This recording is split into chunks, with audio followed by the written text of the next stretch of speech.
Gateway Triangle project was completed in '07, and that went, Gerri was involved when we were purchasing that, and I remember George Rayfeld and you and I stood down there on that empty ground and said, well, let's make it a park. And by the time 10,000 cars zoomed by in about 5 minutes, we said, well, it's not a park. So, but that gateway, when that was completed, I went to lunch one day all by myself at Stone Creek, and I just sat there and looked around and went, wow, look what we've done. Look what we've accomplished with this.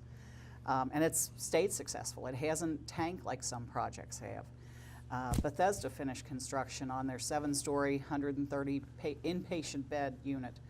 And another story associated with that, I was coming home from dinner one night and I was driving slowly up Montgomery Road, as I drive slowly, and I looked over and I saw that patient tower, and I just thought, wow, look at that.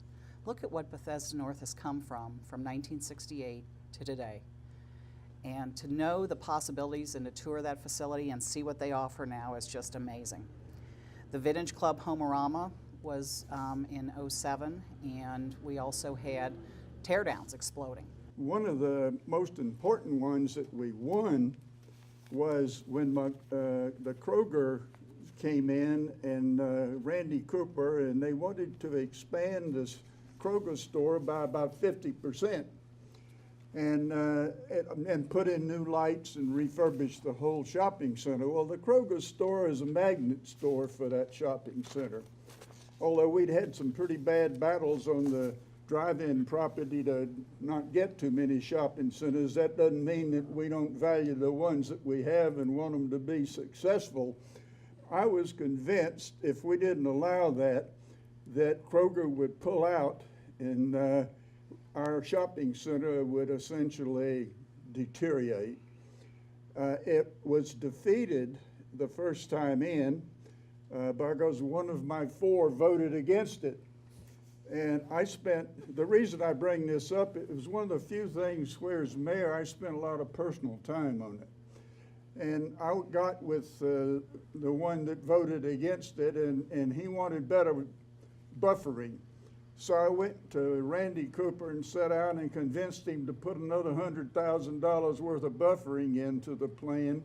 We had a public hearing on it and nobody wanted it. So using Robert's Rules of Order, I re-voted the initial plan and it passed. I remember that.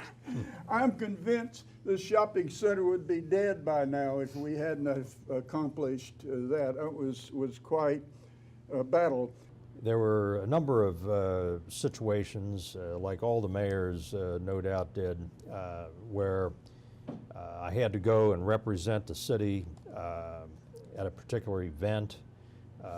For instance, you know, there are groundbreakings, there are Eagle Scout ceremonies, various things going on where the mayor has to go and represent the city. So some of those were pretty memorable. The Christ Hospital groundbreaking, for instance, was a very memorable event simply because this was a major project for the city.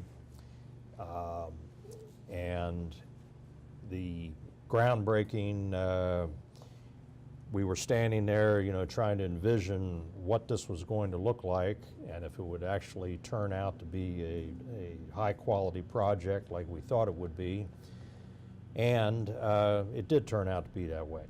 So, but at these various events, you know, again, the mayor is supposed to say a few words and try to put things in a good light.